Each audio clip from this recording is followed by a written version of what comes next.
What is up, everybody? It's your favorite comic book artist's favorite comic book artist. That's right, I'm Jax. Um, 2 days out from Phoenix Fan Fusion 2025, and I thought I would show you some of the stuff that I got. I think I pretty much have everything that I got here on the table, um, and tell you a little bit about the show itself. The show itself was a lot of fun. Sales for me weren't as good as they've been in the past. They were definitely better than last year. Last year was an exceptionally weird down year.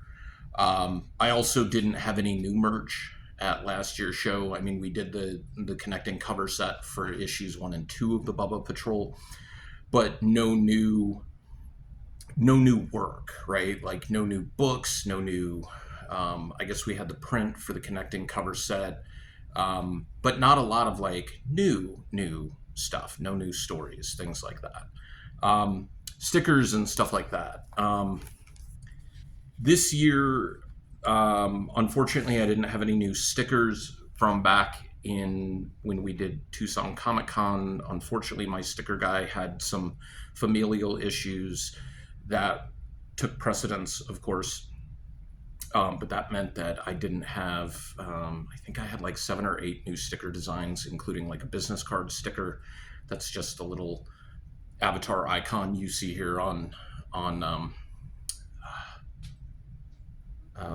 YouTube. Sorry, I'm still a little foggy in the head, but everything's good.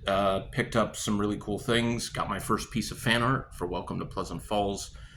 Sold a couple of sketch covers and sold my first slabbed sketch card to a young collector. Him and his dad and his sister came up. He was looking through the sketch cards, found the King Ghidorah card, kept shuffling through and kept putting that one back and then pulling it back out and putting it back. So you really liked it. We talked a little about kaiju. His dad told him, he was just like, buddy, you've got your allowance saved, so you can pick that card up if you want. And so he was just like, well, I want to see what else is at the show. So they walked around a little bit. They came back maybe an hour later, and he went right for the box. And I forgot to mention, when right before they left, he took the card and he put it in the back, which is what all collectors know to do, right? Make it the last thing that people find, so if somebody else takes it, then they've worked towards getting it, right? But maybe it hides it from somebody for a while. So they came back. He went right to the back of the stack, found the card, and he plunked it down on the table. And Dad gave him his allowance, and he paid for it. And I believe that was the final sale of the show. Pleasant Falls was received pretty well. There was one group that came by 3 different times, and they were actually the ones who came back on the last day. And the young woman, I'm so bad with names, she told me her name probably twice, and I just don't remember it, made some fan art, which I will show you, probably the last thing I show you. I picked up, as always, I go to one booth in particular, like every single year, and I pick up some less than official DVDs and Blu-rays, but you gotta have this in your collection. Whether or not you like Star Wars, this is like one of the holy grails, right? The back description says, but Riff Tracks, you say. Riff Tracks, please. The Star Wars Holiday Special is not commercially available. How am I supposed to watch this? Well, we assume you taped it off the TV back in 1978 using your 130-pound top-loading Panasonic NV9300 U-Matic VCR, just like we did. If not, what were you thinking? Right now. Stop right now, go out and get looking for that one. Because we taped ours off the television set, and our NV9300 doesn't have an edit function printed on one of its dozens of plastic piano-style key switchers. We just left the commercials in there. And if you've ever watched the Riff Tracks Star Wars Holiday Special, it is it makes it a little bit more bearable. But my big issue with this is, right, you have Chewbacca, who's a Wookiee, you have his wife Nala, who's a Wookiee, and you have his father and his son. They're all Wookiees, right? So why is Chewbacca named Chewbacca? Nala is named Nala. His father is named Itchy, and his son is named Lumpy. Those are two very Earthling names, like nicknames that you would give somebody. Why would those be their names? Why wouldn't it be like Itchimus and you call him Itchy? And just call him Itch, because he's Itchimus, or Lumpaldo, or something like that. Like it was supposed to be for kids. They had the cartoon in it. It's fine. So the guy at the table, I always forget if his name is TJ or JT. He always guarantees his merchandise. So he gave me this for free because one of the discs in the pack that I bought several years ago, for some reason the coding on it had changed and it doesn't let me play it on one of my players, but I didn't test it before I went back. So he was just like, no worries, just take that. And then this was also on my first visit over, the superhero collection that includes Avengers, Captain America, Iron Man, and Thor. I watched most of Captain America when I got home on Sunday night, but like crashed out, woke up, and it was playing on a loop again. So I have to rewatch that another time. This is the only way you can get this. There are 107 episodes to the Muppet Babies cartoon series. The rights to the series are tied up with like 3 or 4 different entities, like Viacom, and like a number of different entities. Like, I mean, they had clips from Star Wars, they had clips from other TV shows in there, movies and stuff like that. So you can't put that together without paying the licenses back for those that they paid back in the 80s, because it doesn't translate to being put out on DVD or even streaming. So you're never going to see that unless you pick it up that way.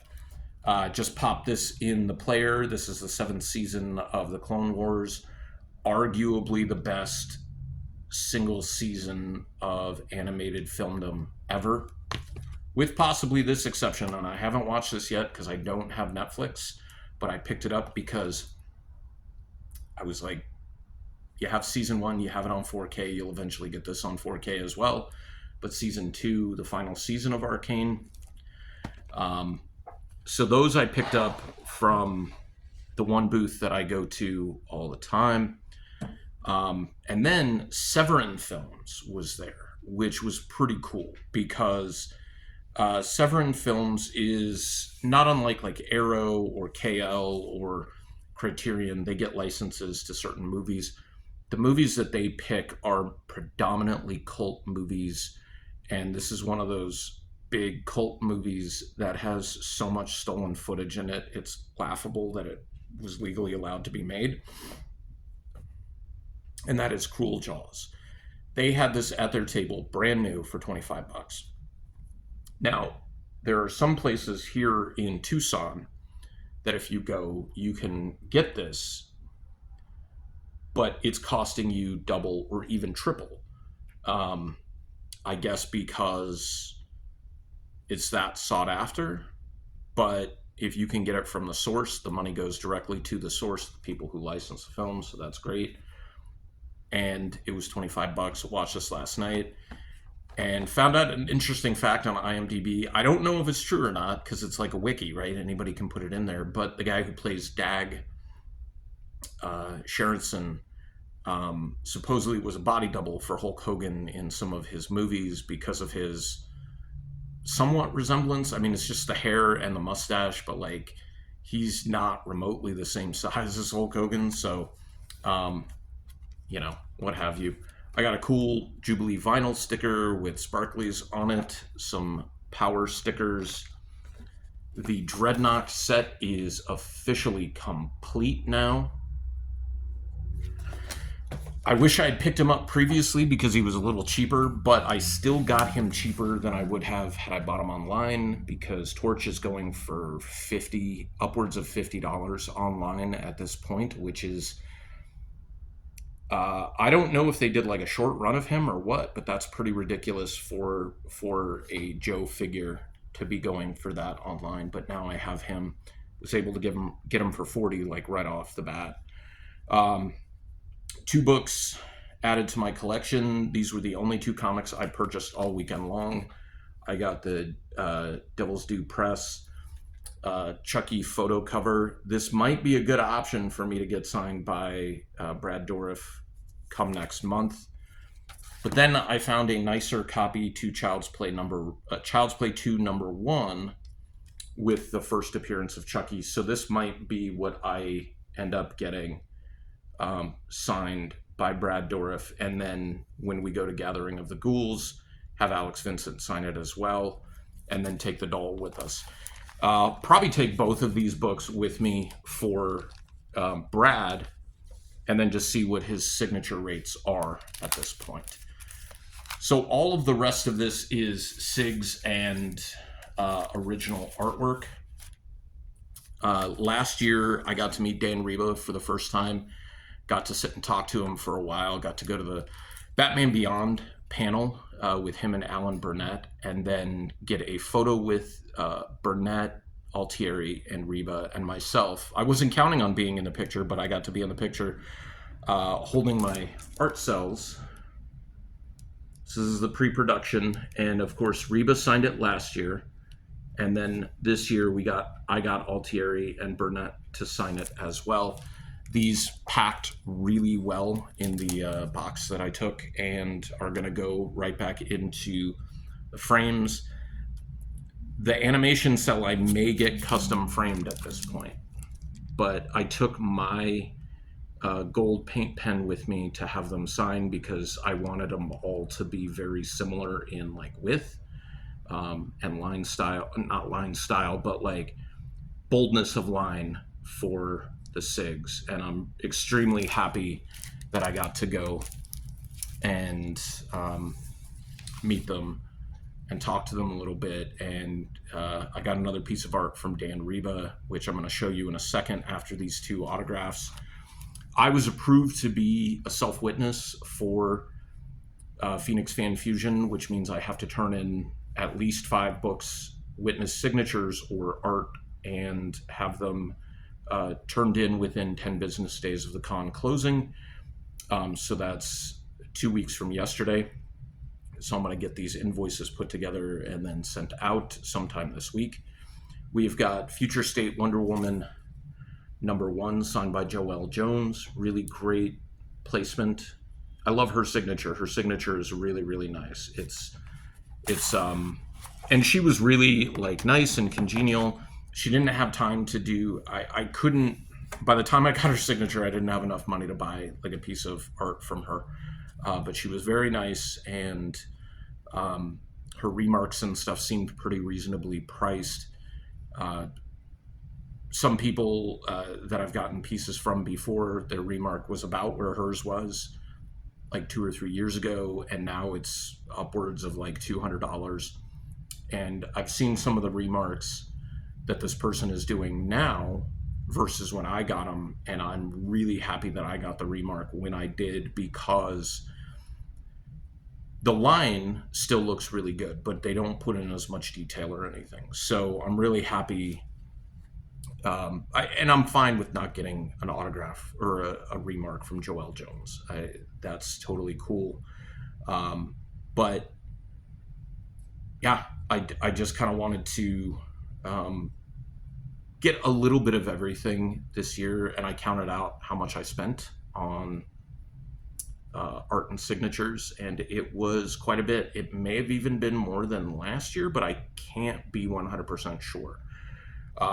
But that includes some pickups for a friend of mine who definitely couldn't attend the con. There's no way her anxiety would allow her to, with how big and noisy and overstimulating it is.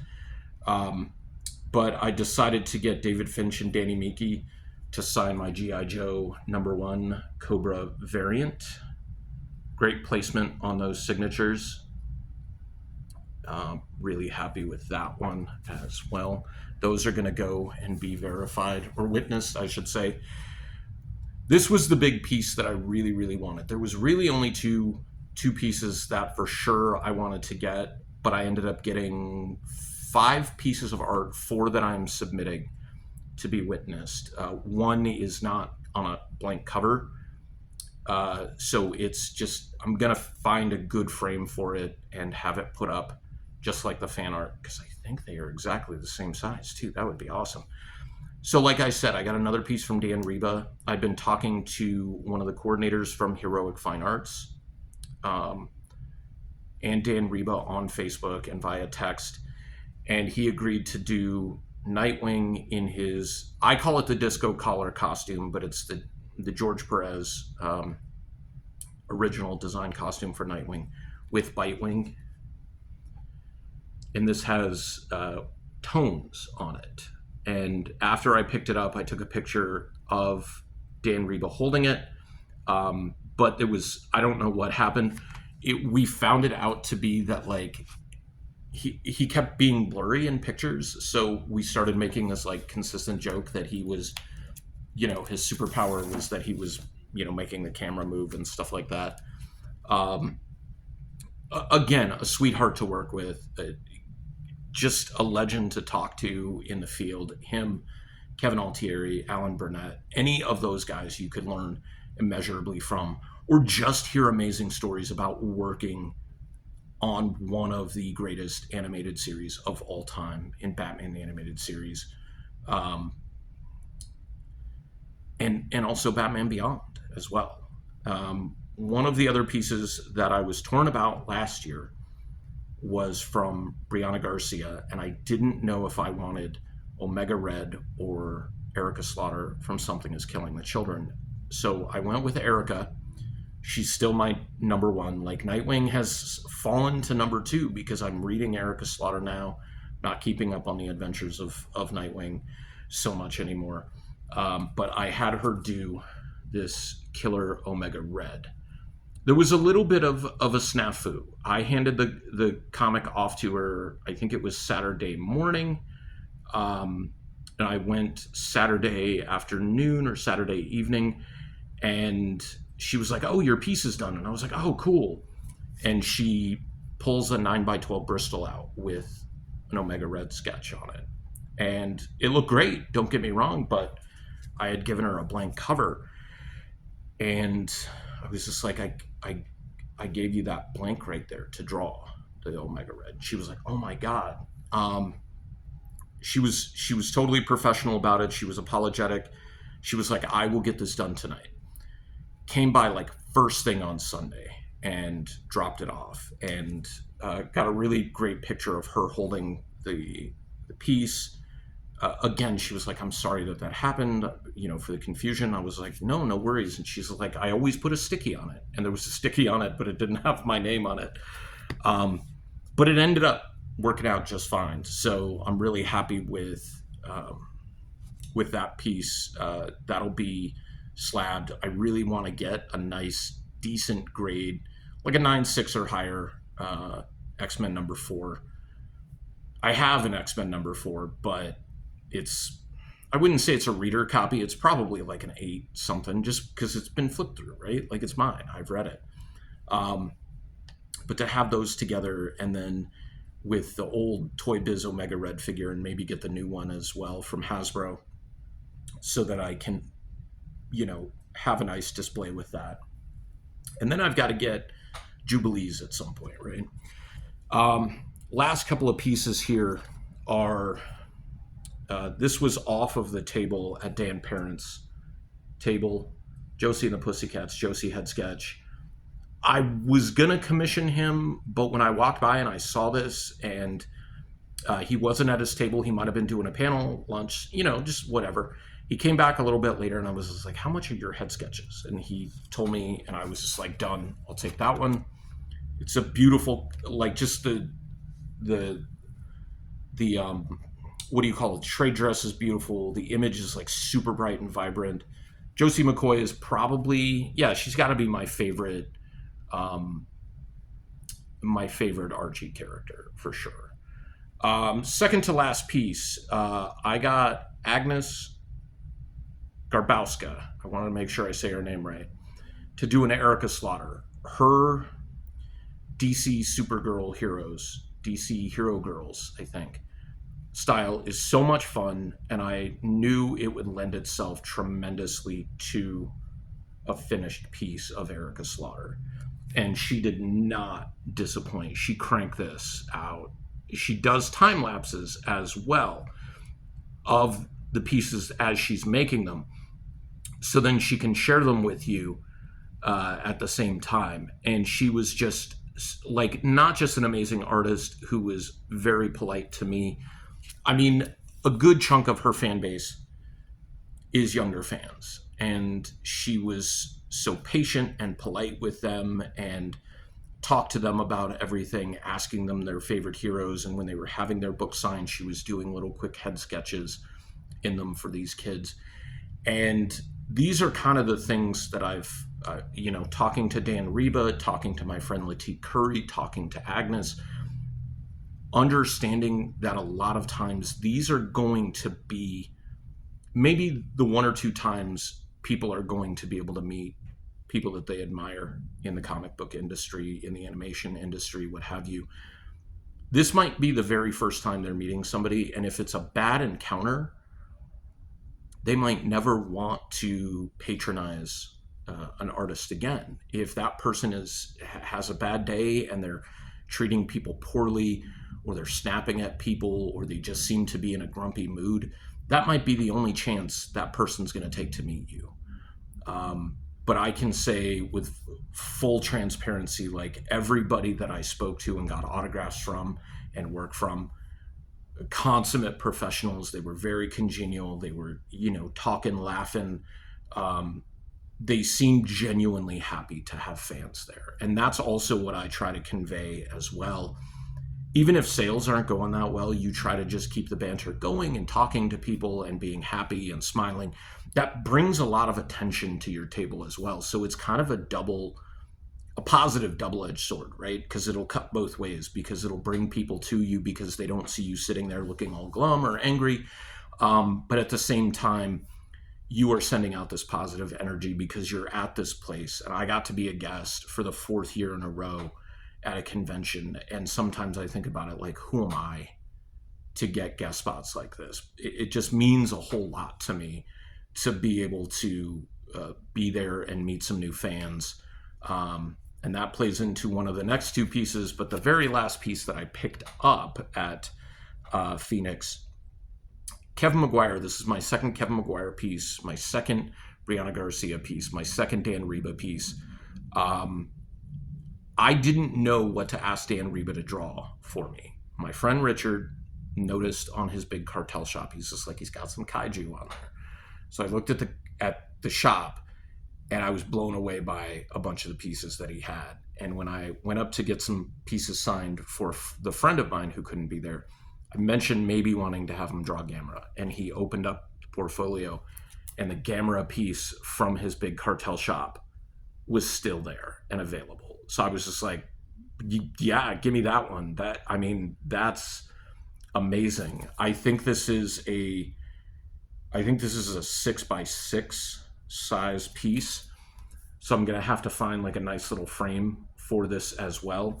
And I believe this fan art piece is probably a 4x4 or a 5x5 piece.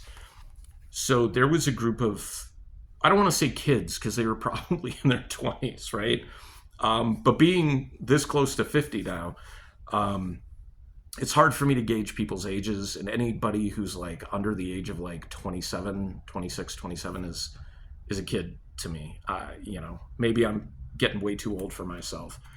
But the sale of the King Ghidorah to the kid who went around and then came back and he knew exactly what he wanted, and 3 sales to this group of kids. I believe they came back. They came on Friday, came back on Saturday, came back on Sunday. On Friday, the young woman bought Chapter 1 of Pleasant Falls, Welcome to Pleasant Falls. They came back on Saturday, and the guy in the group bought the Spawn head sketch that I had drawn a while ago. And I told him, I'm like, so in the back of Chapter 1, you're going to see like all my socials, and you can actually go to my YouTube and see me painting some of these covers. You can see me inking and coloring that Spawn sketch cover that you picked up. And I asked her, I was just like, did you read it? And she's like, no, it's on my desk. I'm going to read it tonight. And so they came back on Sunday and picked up the story within the story, the one shot for Welcome to Pleasant Falls. And she hands me this first official piece of Pleasant Falls fan art. It's Vanita Guerrero in front of the cactus, flipping off the viewer and saying F Fan Fusion, especially, or fuck Phoenix, especially Fan Fusion. I am so wowed by this that it just it means a lot that somebody like buys my work and says they like the art or says they like the story or the character designs or something like that. But for somebody to buy it, read it, come back the day after and have drawn something to give to me and say, I liked your work this much that I drew this up for you. That means a whole lot to me. And this combined, because they happened within like the last hour and a half of the show, the fan art and the little boy buying the King Ghidorah slabbed piece just ended the show beautifully for me. We were able to load out relatively easy, really smoothly. Drive back went really, really well. Sure, I was sore and I was tired by the time I get back, but Fan Fusion was overall a really wonderful experience, and I was glad that I was able to get in for a fourth year. Didn't expect it at all, right? But really, really happy that everything went as well as it did, and so I'm just taking a few days to recoup, gonna get these books packaged up and sent off, and then sold several sets of the Bubba Patrol. Somebody who pre-ordered the A cover for Pleasant Falls also said that they wanted all the other covers as well. So I got to get those packed up. She's the only one that I have to ship to. Everybody else was here in town. So I'm going to get her books ready and shipped out, hopefully by the end of the week.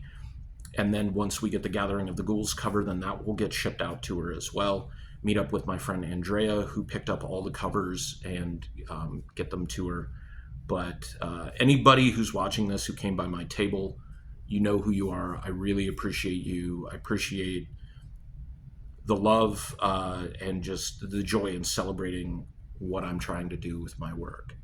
And that means so much to me. And when the world is this crazy and you can get away for a few days and just have fun and fall into the fandom and be a fan, but also be somebody that, I mean, obviously people are a fan of, that means a lot.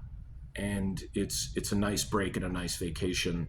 And now I got to get back to work on Pleasant Falls, so that hopefully by this time next year, you guys are able to read the entire graphic novel and have that ready to go for you. So thank you for tuning in. For whoever bought the Galactus piece that I put out at the Hero Initiative, I really hope you like that as well. Thanks to Matt Wagner, Danny Meeke, and David Finch. Everybody who signed, Jay Lee, who signed, autographs for my friend. I really, really appreciate it. You guys are great. Thanks for coming out. And again, I don't know what else to say except thank you for tuning in and being a part of this journey with me, both on the fan side and on the creative side. Till next time.